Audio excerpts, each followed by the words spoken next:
everybody. Welcome back to the Butterfly Effect podcast. I'm your host, Steph. I'm Liz. And we are so excited to be back with you guys. Finally. We took a little week off, not because we wanted to, but because a little situation happened. Love it. And I broke the SD card. So, well, I feel like it broke itself. yeah, I don't know how it happened, but we're back. We got a new SD card and we are really, really excited. Yeah. We have something so great this week that I've been anticipating. I think you've been anticipating. Yep. It's our very, very first guest, and I'm so excited about it. We have our very own Sue Mckeon. Love that. Love that intro. Thank you. Sue, before I paid her to do that. Oh, God. The sparkles. Where's the money, though? Yeah. Where's the money? That's funny. Before we get started, do you want to tell the audience what you're wearing right now? I am very festive. I have on a onesie, a Christmas onesie with lights flashing on it because you know what? I'm passionate about my celebrating Christmas. Yes. I love the one with the little, there's a llama with like glasses on. Yes. Yes, it is llama themed. So yes, I am sitting here very comfortable and cozy in Lazarus Studios. Yep. We're so excited to have you. I'm excited to be here. And we're excited that you're wearing your onesie. Yes. It's really Love great. it. We should take a picture and just put it No, up as let's the cover. Let's not. Let's not. It's in her I can't right now. Yeah, so I know a lot of listeners, especially from kind of my area, don't really know who you are. I mean, they see you on my social media. They see you all over Facebook because, you know, I live here, or when we go to family gatherings, you know, but I don't think anyone really knows who is Susan Mckeon.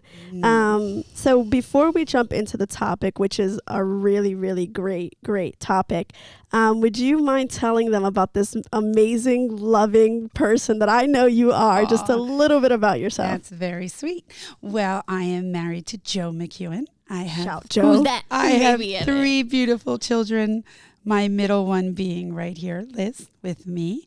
And I have three beautiful grandchildren. Aww. And they live right next door, which is, I always tell everyone, I would say one of my greatest blessings, having them right next door. So I am a mom of three, but a mom to many. Yes. I have a heart for youth, young adult, and I have a heart for my friends' children. Yeah. And I say that honestly because I love my friends deeply. You all know who you are. And I love their kids, I'd say as if they're my own. Oh, wow. Because I feel their pain, I feel their joys, I celebrate their joys, and I pray for them during the hard times. Wow. And we have them. That's amazing. I think one of the things that we know Sue as is Mama Bear. Yeah. Mama Bear. She's such a Mama Bear. She has all these little cubs under her wings that she kind of just fosters through and loves on and teaches and inspires. One of the things that I love personally about Sue is that she is such a supporter of dreams. When I started talking about what I felt God was calling me to do, she was behind me 100%, was supporting me through it, whether it was through prayer or words of advice or financially or whatever it was. Sue was really behind me, just cheering me on all the way. And it really, really inspired me to do that for other people, which is why we had Bethesda. It's to help people kind of inspire them to figure out what is God calling you to do, what is your purpose, which we could probably get into Bethesda, another podcast. But Sue was definitely really a big supporter in that. So if you have a dream and you need support in your dream, like whether it's an encouragement, Sue will hold you accountable. She will. Oh, like, it's not just all fluff. She will make sure it gets done. Right. And you know what? It's a gift. I really believe that it's a gift. Well, God you're a gave woman me. of your word. Yes. Basically, that's try. what that is. Yeah. So I really, really appreciate that about you. I remember telling you, hey, man, I really want to go fishing. Yeah. And she's like, done. Yes. We're on a boat. And you caught the only God. fish on Remember that trip the last 5 minutes. It was awesome. We did. We rented a boat at Round Valley, which anybody who knows me knows I love boats.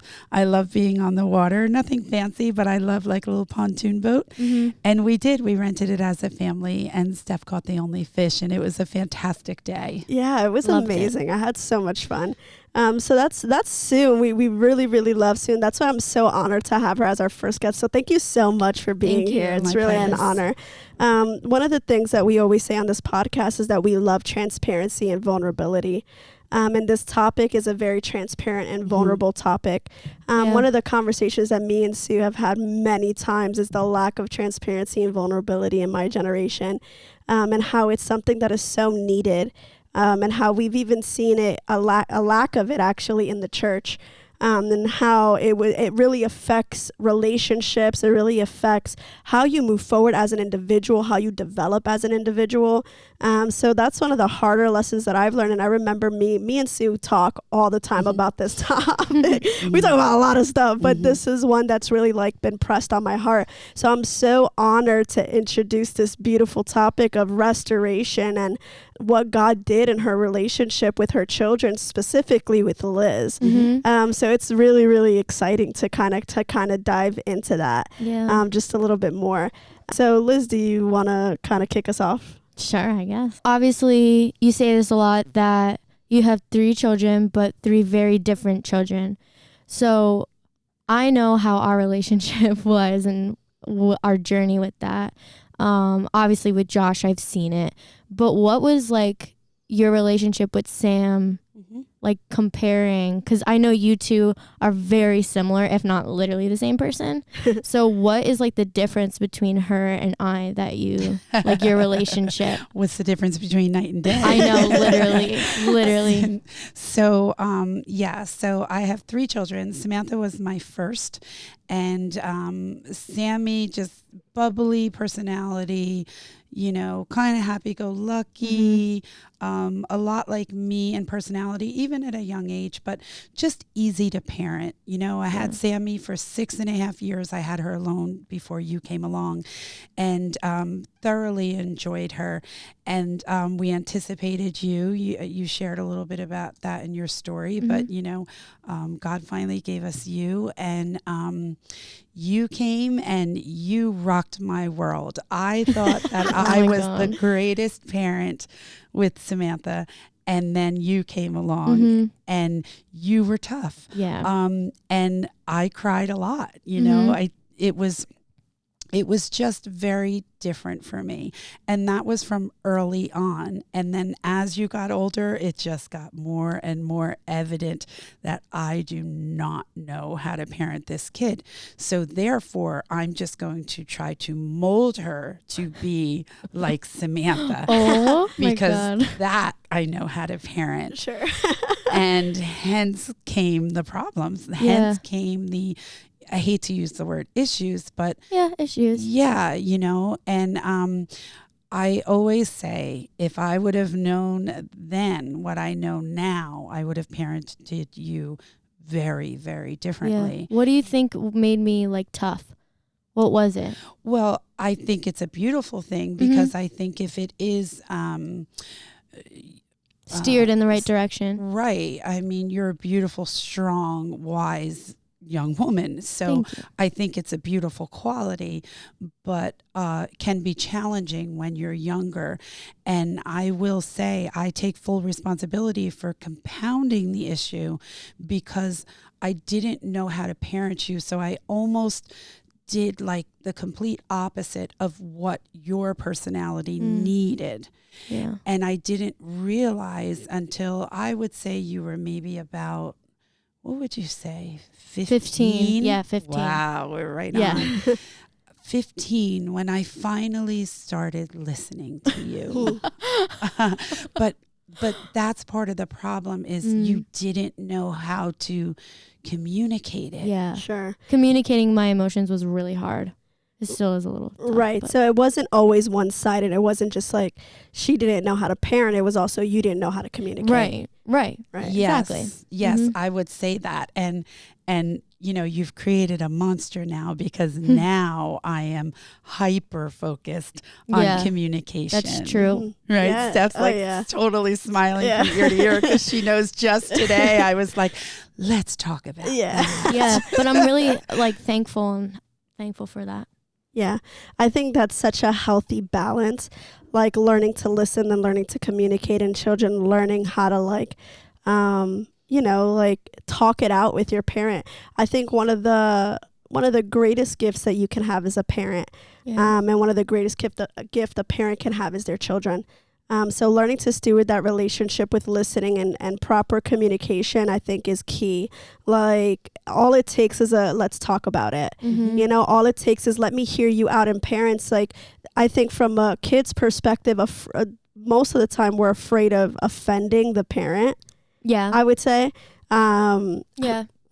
Would you agree? Like hurting their feelings, or you not wanting to say this because you don't really want them to it's like this awkward, like when I would deal with teenagers, I would say, well, why don't you talk to your parent about it? And they would say, well, I don't want my parent to be hurt by this action. And I think parents, like, even though you are going to be hurt by it, I think learning to have like almost like a poker face and just sitting down and being like, okay, let's talk about this issue. Yeah. And it's a trust thing. It's a me trusting that when you're telling me something, it's because you love me and you want our relationship better. It's not you're telling me to hurt me. No. Right. And, I just want to speak to the parents right now that is such an important key, because we're always correcting our kids. It's natural. We're always coming at them. They expect that. But as a parent, we don't expect our kids to, quote, come at us. Right. But we need to let them know that they're safe to do that. Yeah. They're safe to do that. And I'm talking about an individual who has a loving heart and who has that spirit of reconciliation. Now, not every, teenager or even young adult is necessarily going to be perfect at that. But even if they just have a little of it, just grab onto that. Yeah. And I think that's a good point. Like, they're not, the heart is to restore the relationship. It isn't to hurt or damage the relationship more. Yeah. I think when it's done in the wrong motive, right? Like, check the motives. Like, are you just wanting to talk to your kid because you just want to know what's going on? Or do you want to talk to your kid because you want to have that kind of relationship with them where they can communicate with you and you can communicate with them? And kids, do you want to talk to your parents because you want to hurt them and get back at them and be rebellious and stubborn? Or do you want to communicate, like, this is what I'm going through, this is how this made me feel, this is what I'm feeling when you say this, or when this certain situation happens? Like, when it's done in that kind of heart, I think the Lord really honors it. Yeah, I think what was really difficult in our relationship was we were spending like so much time together. You remember, like, you would drive me to the school that I went to for acting and modeling. You would drive me to New York. Like, we were always, it was just like you and I too. And but if you remember, like, even then, there was never this communication of like, wow, Mom, like for example, if you would say like, wow, Mom, like, I'm just not feeling it today. Like, I really, instead it was like an acting out, or a, quote, I'm going to say being difficult. So then me as a parent, that was hard for me because I was stuck in the car with you for an hour, So like, I'm not making excuses for my behavior, but when I wasn't understanding, whereas now, like, I understand so much more that even now at 22, if you're having a bad day or a little bit off, I could say, you know what, there's something deeper there. Let's get to the root. That's what Steph always teaches me. Let's get to the root of that. But back then as a parent, I was so, just had so much going on, with Josh, a lot of special health needs there. And so it was just, there was never that time taken to say, you know what, like, let's talk about that, you know? Like, we spent all this time together, but a lot of it was just like either just silence, being funny, Arguing, or fighting. Crying. Yeah, it was only those three. There was no like, also I was like 12, 13, 14. I was age. like, I was young. So like, but I know with Sam, she was probably a lot more personable with you. Whereas I'm not that type of way in general. I'm just not a very personable person. Right. Well, I have to say, you know, because I would be remiss not to say this since we're being vulnerable and honest, right?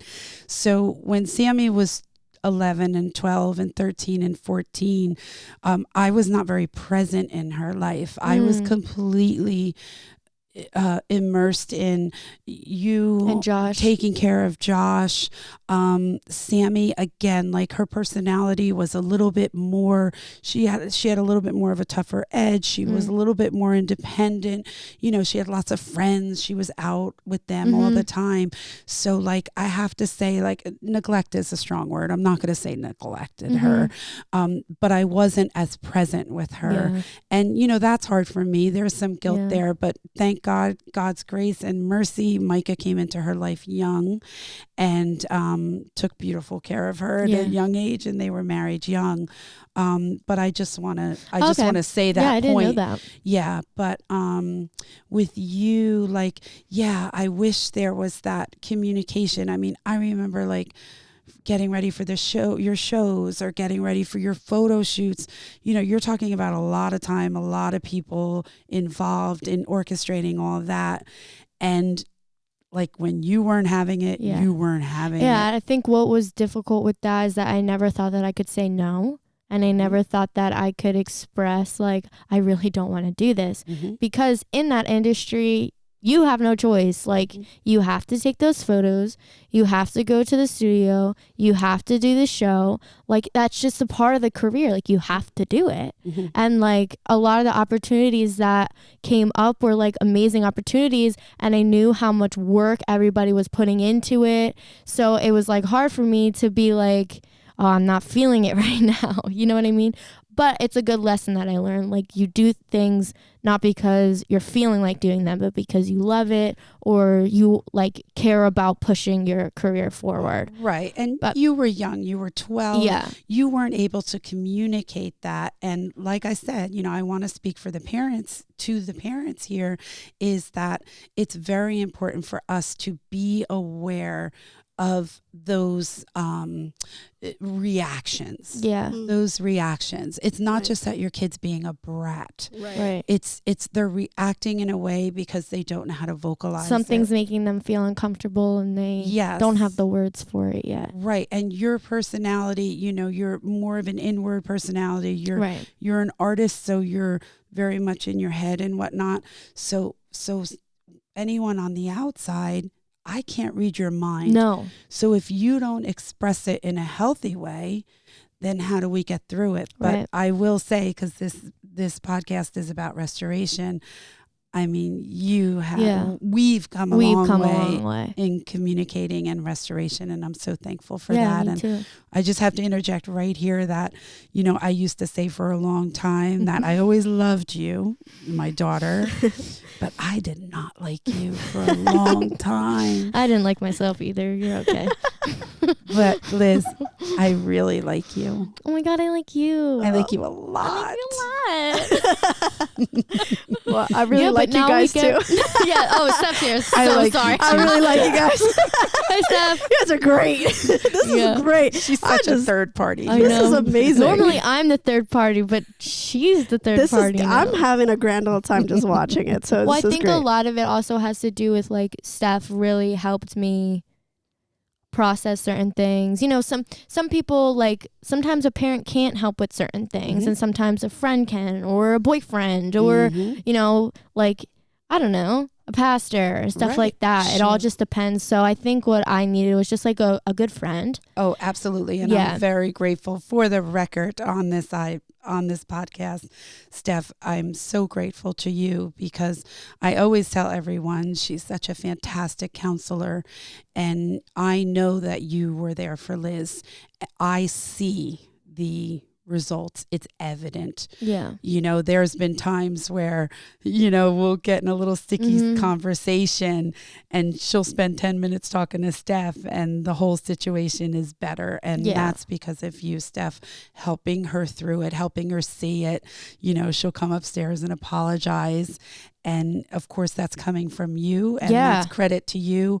But I will say, I knew you were behind that, helping that grow all the way. And that's what a friend does, and I'm thankful having for you. a third party is like really important. I think sometimes in relationships, specifically like with your parents, at least that's what I've experienced. Like with you and I, a lot of like my frustrations or stuff like that, it wasn't even Steph sometimes. Sometimes it was Micah, my brother-in-law, or sometimes it was my sister. Like sometimes it was Alicia, my manager. You know what I mean? So I think it's important to have people to go to talk about your relationships with like your parents. Right. Specifically. And I think also the other key is that listening to the advice that's given. Yeah. Because if I would have given you, if we would have sat down and I would have been like, look, like the way you spoke to your mom wasn't okay. Or like this situation, like you need to own it and you need to go and you need to make it right.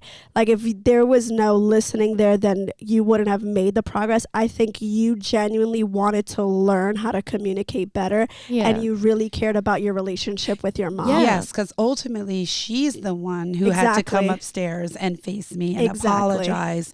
So she chose to not only hear you, but to respond. Yes, and make a change. And I think that's the key, is not just saying like, okay, like I'm going to go and say sorry and then repeat the offense. No. Like it's genuinely saying, okay, I did this. I made a mistake.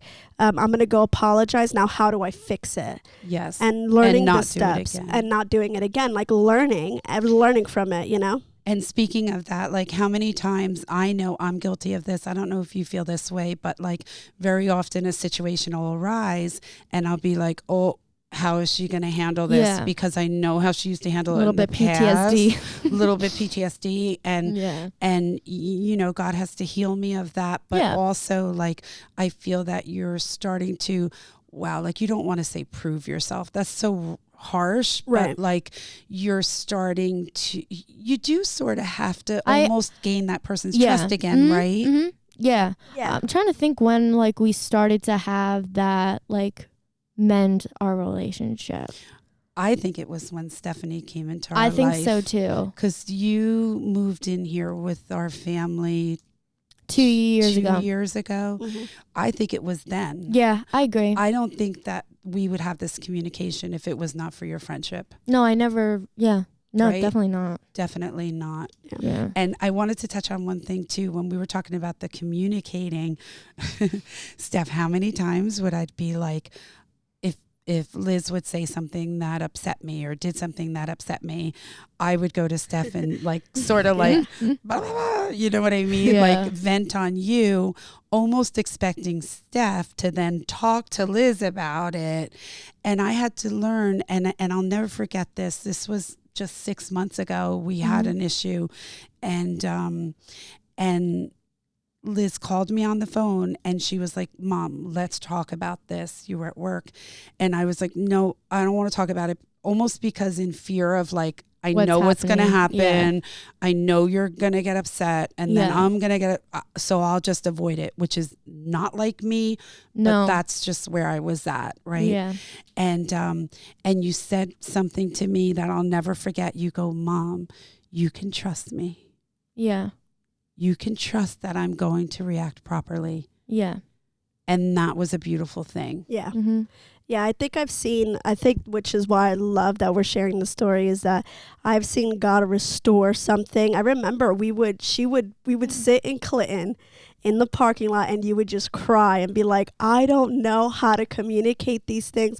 I want a relationship with my mom. I want to communicate better. And I remember we would go to your room and we would just pray. Yeah, we would. And we would just we would just be like, God, we need you to restore these relationships. And every time we prayed, it would rain like violently. It would rain and we would say, okay, God is like restarting everything. That's what we felt like, washing everything clean. Remember that one time we went out and danced in the rain? We danced in the rain because it was like a beautiful moment of like, we're going to pray, we're going to war, and we're going to pray for restoration. It was the same thing with you and Sammy's relationship, where we really prayed, and you were like, Steph, I need a miracle. Like, I need God to work. I really needed a miracle. Yeah, and like we prayed. Like, we went right before the fire. I was like, all right, no problem. And we went right before God, and we were like, Jesus, we just declare restoration. Yeah. So it's cool to see, like, not only the fruit of how you've grown as a person, but just the fruit of this relationship. Even Sue as a mom, just seeing just a third party, like outsider looking in, seeing God just move in the relationship in such a different way. It's like night and day from when we first kind of started talking about,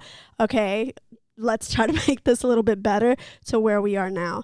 Yeah. So it's like so there's hope. So if you're with your kid and there's just a lot of strife, or your parent, or you're with your parent and there's just a lot of strife, and you're like, man, I really want a restoration. Like, this is a testament that God is a God of restoration. And he wants that for you. You know, and so... And communication, bringing it out, saying the hard things, even though it hurts, getting them out of the darkness and exposing it. You know, from a Christian standpoint of view, we know that the devil has a field day in the dark. He has a field day in the isolation. But when you bring it out and you expose it in the light, he doesn't know what to do. Right. So the communicating those hard things to say, when you say it in love and you say it with that heart of reconciliation, it makes all the difference. And most of the things you're saying are coming from a place of hurt. So you want that mended, but you have to expose that sore in order for it to heal. Yeah, that's good. So a lot of times we are reacting because we're hurt or we're disappointed. How many times as parents do we honestly can get disappointed by what our kids do or their actions? But it's very important, to kill the pride. We cannot be prideful in that situation, and to love them where they're at, and to allow them to make mistakes, and not take it personal, but instead help them grow through it. Yeah. That's really good. Loving people where they're at. Loving people where they're at. Yeah. I've always said this, where I said there's always tension in revival. Yeah. When God is beginning to kind of like revive a relationship or revive things in a home, or because that's what revival is, right? It's reviving something that's dead. There's always that sense of tension. And so I always say, like, okay, there's tension. That's beautiful. That means revival's about to happen.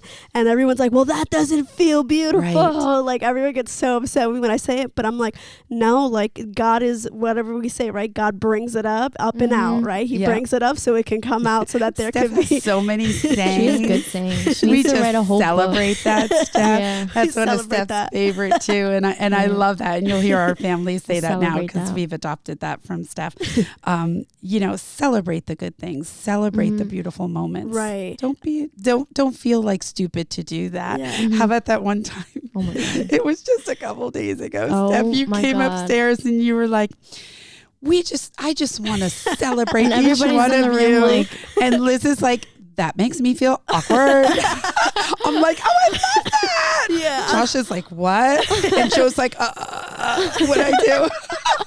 I'm like, I want a family meeting, and I just want us to go around in a circle and celebrate each other. Yes, that's right with me. It's so funny. I love doing stuff like that, because it catches, like, especially Joe and Liz. They're like, I didn't prepare for this. Right. Like, you didn't give me enough time. I'm like, they're like, I like that you're wearing socks. Yeah. But you know what's cool? It's so revealing. And again, like, if you remember the conversation, who could have been a little hurt out of that conversation? Yes. Me. So, because quite honestly, oh my God, my husband and my son were like, and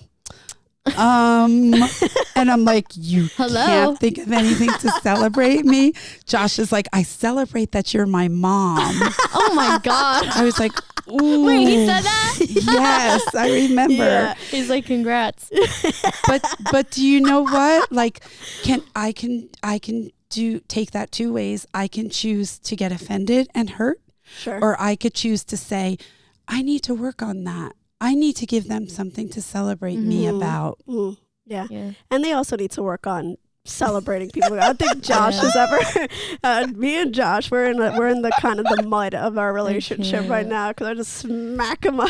Yes. I'm like, Josh, I told you to read Genesis Bible. So it's okay. Like those things happen. Tension is beautiful.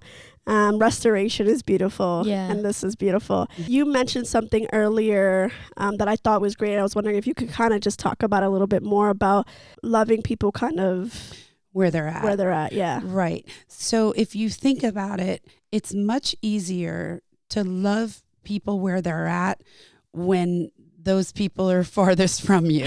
Yeah. And that's true. Yeah. And I'll explain that. For example, I have several close friends that I just adore, and they have kids around my age. And, some of them are maybe in a place where in their life where, maybe they're not doing exactly what their parents would like them to do or what their parents imagined would be the perfect world for them or whatever. And it's easy for me on the outside to be like, oh, but what about this in them? And I love this and that in them. And but when it's your own, it's harder because the expectation is so much higher. And the disappointment is so much deeper when it's your own child. So it becomes harder to love them where they're at because it's harder to accept the fact that they're disappointing you. Wow. Being really close to people, you kind of like, it's almost like it affects you so much more. Sure. So it's like almost annoying when people, and a little bit burdening when people disappoint you who are really close to you, because it's like, I feel like I know specifically for like our friendship or like my relationship with Sam or sometimes like stuff like that, it's hard for me because I feel like this like weight on my shoulders that's like really, I don't know what I'm saying. Yeah, no. I think you're on the right track. So you're saying like when it's up close, it's hard for you to see the good in the person. Yeah, like your vision goes blurry. Right, because it's like, and I think it's a safety mechanism because you know the disappointment is going to be that much heavier. Yeah. So it's just like a lot more to carry. Yeah. And because you don't really have to deal with the things that are that far away because like you don't live with the person. Right. You know what I mean? Or like you don't necessarily. Your love for them isn't as deep. Yeah, it's different because it's not your kid. You know what I mean? So it's like, okay, like, I mean, you still feel what your friends are feeling. Yes. You still could be like empathetic towards them. Like, man, like, I'm so sorry, sympathize with them and all that stuff. But like, when it's your own, I think it's different, whether that's a parent, a child, a grandparent, an aunt and uncle. Like, I think people always say it like this, like family always hurts you the most. Like people always say, like someone said it like this, where they were like, you've been hurt the most and it was by someone with your last name, and it's like, oh, like it's a different perspective because they're so close. Yeah. And it's hard. And it's hard to see like, oh, like there's this great stuff about this person because they're so close to you and because all you see is their crap. And, for people who don't really understand the whole dynamics of our family, it's very unique because, I mean, we're all in the house here. And Liz and Steph have this amazing little bachelorette pad down here, which they were really blessed with. And I love having them right downstairs. But we have Sammy and Micah and the kids right next door to us, which is phenomenal and amazing. But it just, again, it almost tightens that cord of how close we are. You love it because you're so close, but when it hurts even more. Yeah, and it's tough to get out of it because it's literally facing you every single day. It's not like there's physical distance between our family. Yeah, and I think like there's pros and cons to it. Yeah. And I think also like one of the ways was like when everything happened about 1.5 years ago when that church hurt happened, like it didn't just happen to one family. It was like the pain was it was hard. And I think as a mom, like, how was it for you to see your kids on all levels, from Sammy to us to Josh to like, how hard was it? I'll start with you, Steph, because Steph came into our life as a friend of the family. Right. You were actually really close friends with Sam and Micah first before you were even best friends with Liz. Yeah. And so you came into the family that way. I thought you were crazy. I was afraid of you. Oh my God. You know, you were like this college, like, woo. And but whatever. But I still loved you through it, you know. You did, but yeah. anyway, and then when everything happened and you needed a home, we opened up our home to you. So I now adopted you basically into our family and as a daughter in this family.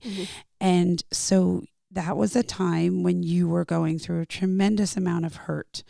I think there was a lot of healing that needed to take place. Quite honestly, you know, my mom mode had to really kick in for a whole nother child, going through a whole nother level of issues. So that was very consuming for me and Joe, because we felt not only did we hear you and agree with you, but we went to bat for you and ended up basically not in a good place because we spoke up for you. And so what happened was my life then started to change dramatically.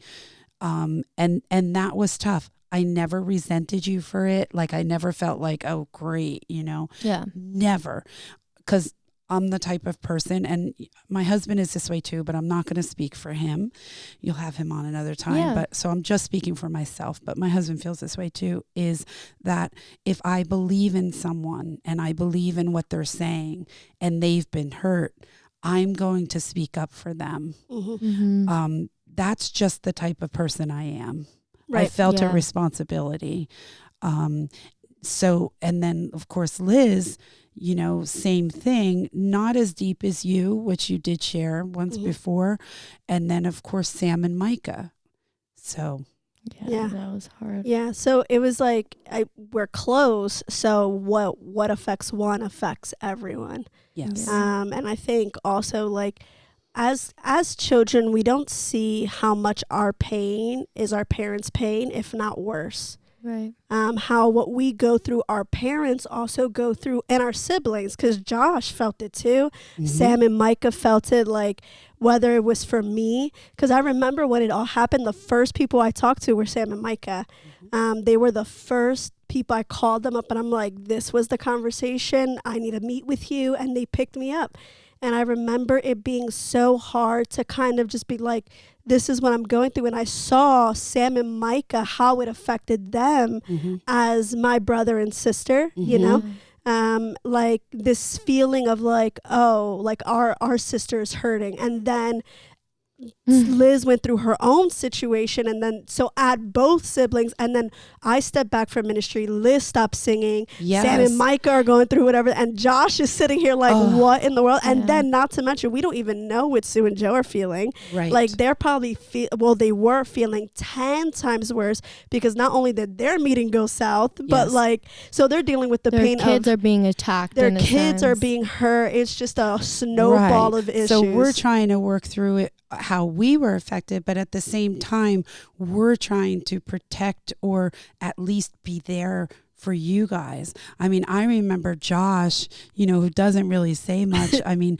I remember him really hurting because he was used to, you know, he was used to his sister and brother-in-law 6:30 in the morning, because Micah lived with us at that time.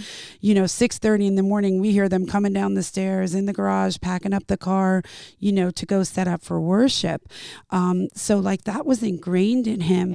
And then, you know, before you know it, Sunday mornings, it's like, you know, Liz is still asleep, you know, Micah's home. Like that affects you. Yeah, it does. That affects you. It does, yeah. And it's like we were grieving. It was like something died. Yes. And so then you kind of felt it in the home, like this grieving period of like just hurt. Everyone was hurt. Yes. And then it was like, I know it was hard for you and Joe for us to say, well, we're never going to do ministry again, let alone step into another church. Yeah. What's that like for you to hear your kids like speak things that like are scary. Yeah. It's terrifying. First of all, because, you know, I believe so strongly in both of your callings, Yeah. as well as Sam and Micah and Mhm. Josh, although Josh didn't really, Yeah. you know, Yeah. go through that. But it's terrifying. It's hurtful. It's devastating. So yeah, that Do you was almost very take it difficult. like personal? Would you say? Well, you know what? I have to say, like, I don't really, I'm better with the feeling, it's pride. I'm better with that issue of like, oh, what are people going to think? My daughter isn't going to church or isn't leading worship anymore or whatever. Like, I'm much better with that, I have to say. But there's still that hurt Right. of like, wow, like things are just so different. Yeah. And remember when you put out that first video? Yeah. And, you know, if people go back and listen to it, I mean, it was a dark time. It was sad. It was dark. But if you remember, like, as hard as it was for me to hear, I celebrated the fact that you were able to talk about it. Yeah. Yeah. That you were strong enough to say, you know what, like, I'm going to talk about this. And you also said multiple times in it that you knew that God was going to bring you out of that. Yeah, you had to go I did. through that. So as much as it was difficult for me to hear, it was also a point in your life and your relationship with God where I was so proud of you. Yeah. That's awesome. Thank you. Does that answer that? Yeah. Yeah, no, that was amazing. You know, John in the Bible, they used to call him camel knees because he would pray a lot, like on his knees. And so he had like knees, like a camel, like rough. Wow. And I believe like a lot of parents are like John, you know, for Yeah. their kids. They're on their knees, like, God, like they're going through a tough time. And I think also as parents, like there's curveballs in life, you know, like we don't want these things to happen to your kids, and we don't want our parents to feel these things, but things happen. And I think parents going to bat for their kids, like, Lord, like, I don't know what to do here. We need you to step in, which is what I've seen you and Joe do. I remember me, Sammy, and Liz, we were sitting in the living room. You, I think, were at the beach house. Josh and Joe were upstairs. And we just hear Josh, we just hear Joe, and he is praying. But I mean, if anyone has ever heard Joe pray, he's just like for the family, you know? Yeah. Yes. He went into every room, prayed over every room, and we were all like, Stomping. oh my goodness. I Like, was a little yeah, scared. he was slapping the wall. Yes. He was like, you know, like Yelling. war cry for the family. Yes. And like me and Sam and Liz, we kind of just sat there listening. We just were stopped like, talking. We're we like, stopped talking, yeah. And I think Sammy left, and then me and you kind of joined in with Joe Yeah, we in did. the basement. We We were did. like, He didn't okay, know. like let's do it. I was like, we're doing this? All right. Yeah. So we kind of joined in the basement. We were like, okay, like we're praying. But I've Right, seen, but let's just pause right there. Let's just celebrate that because, you know, to all you parents out there, like, did you just hear that? Yeah. Like, what a moment, what a thing to hear your kids say, you know what, we just kind of joined in that, Yeah. you know, family prayer. I mean, you hear the Right. battle cry and you want to join yeah, in. you're like, oh, we're fighting. You're you like, know? well, oh. you wanted to, Yeah. but We wanted that's to, not yeah. necessarily the norm in other situations. right. So I'd like say that, yeah. these are things that I'm thankful for. And these are things that I know that have ran through the veins of our family from the time you were little. Wow, that's You- so poetic. Yeah. Oh, thank you. She's an You want to artist. collab with me Oh my on a God. song? So I just wanted to say that that's something that you kids have seen and heard. Well, you guys instilled that into us. Like, Yeah, I would even say Steph, because even when you started living here, like, it was normal for you to hear stuff like that. yeah, like, yeah. I know for me, it was really normal. I remember like having memories of like Dad, when I was really young, maybe like 12, 11, being like, we're going to go pray. And I'd be like, what? And you're like, we're going to go pray. And I would just lay there on the ground, and he would just like be like bowing and like praying. And I'm like, I'm bored. But I learned that. I learned how to like be like that from Yeah. him. And Yeah. I just want to say too, when we were talking about like what did it feel like for us to know, like, basically no one in the house was going to a church it was like for quiet. a period of time. Yeah. And that was like so hard. But I will say that like we just interceded for all of you kids. Like we did. If like we never wanted to bombard you with like, when are you going to find a church? When are you going to go? Are you this? Are you that? We really did just learn to trust God. We knew that this was just a season that he was bringing you through, that you had to go through because you needed to know him.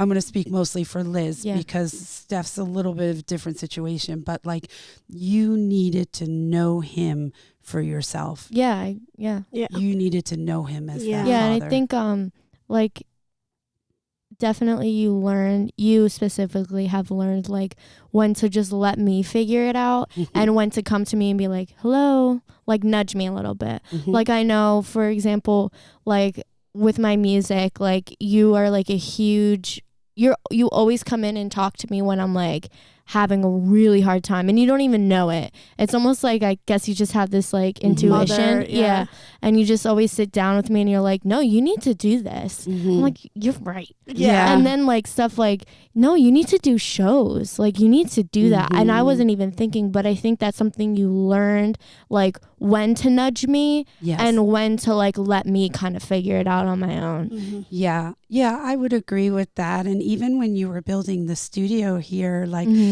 listen, I'm big into decorating and I'm big into like, okay, how's it going to be set up? But I really wanted to give you your space. Yeah. I really did. I waited for you to maybe come to me like, hey, can you help me pick out colors? Or, but it was a challenge for me because I naturally want to step in and just help.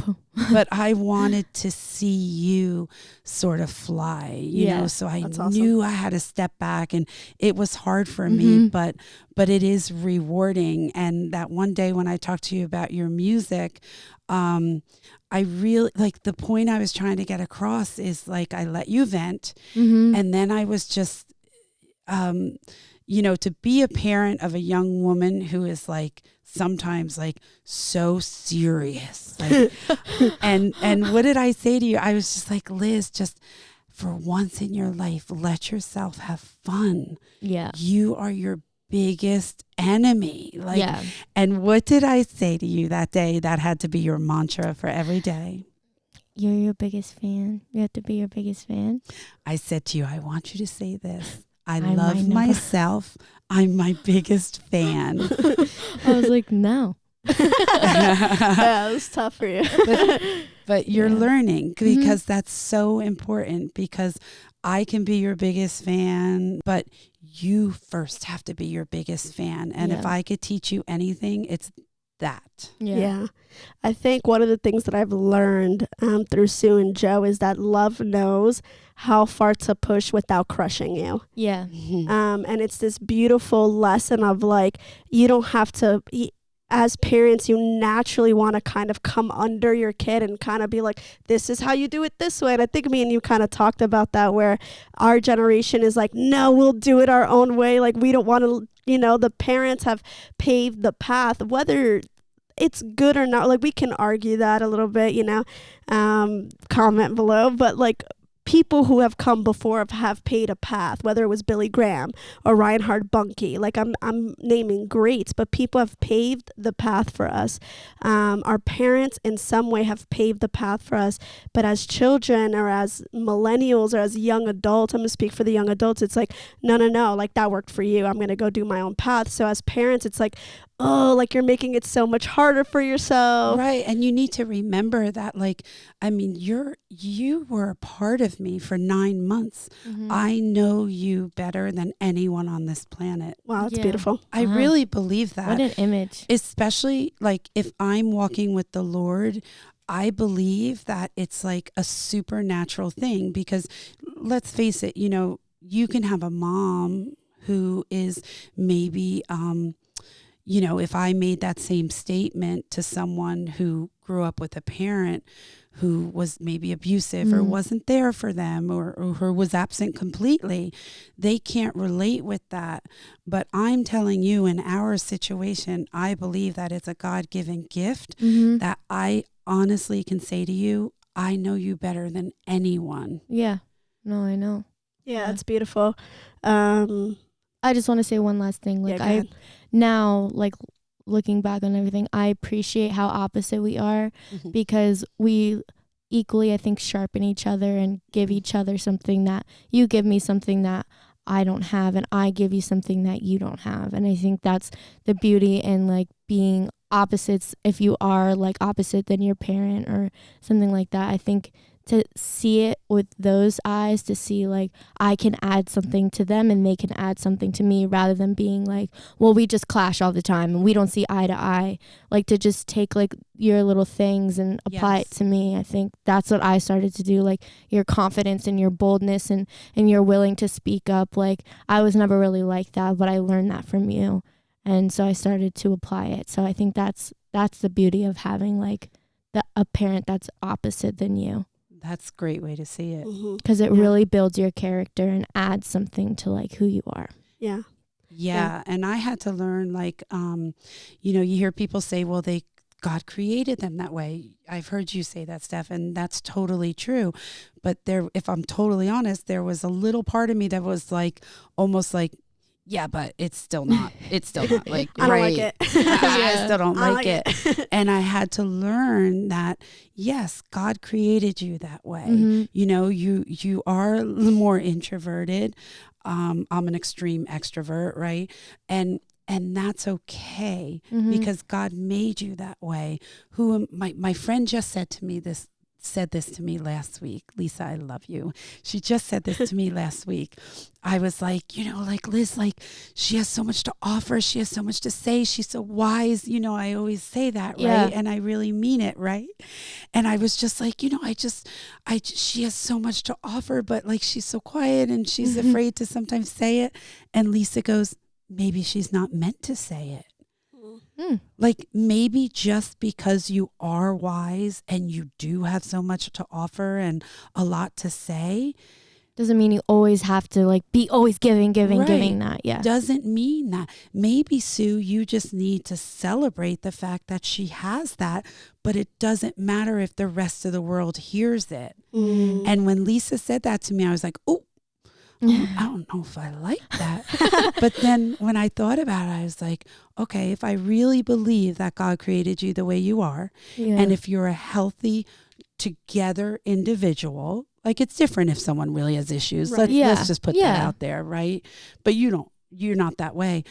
So I have to say to myself, it is okay. Yeah. You're not doing anything wrong. Right. Girl, I'm doing great. I love myself. I'm my biggest fan. Doing great. Yeah, no, I think one of the things that I've also learned like from this family that I think you've instilled in Liz that I've seen her put into practice is perspective. What's the perspective? Sue is very big on that. If you ever talk to her, she's very much like, okay, well, what's the other person's perspective? Or you have to take into perspective. I've seen Sue have said that to me so many times, like, Steph, like, okay, you're feeling these things. I'm not saying it's not valid, but what's the perspective? Or you need to get perspective. And there's been times I've told you that I'm in the car with Liz and she'll say something and I'm like, I'll look at her, I'm like, oh my gosh, your mom has said that to me so many times. Like, so she'll look at me, she goes, we need to get perspective. And I'm like, you sound like your mom. You sound just like your mom. So there's hope, this is such a beautiful story of just restoration and like a good perspective of what a parent sees, through the eyes of a parent. It's cool to see. It helps bring perspective. It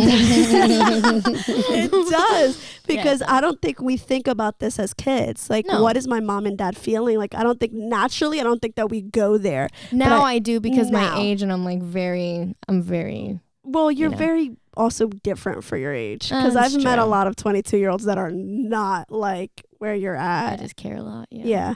Yeah, I definitely learned like perspective from you, Mom, and I appreciate that. So thank you. And thank you for being on the podcast. Thank you for having me.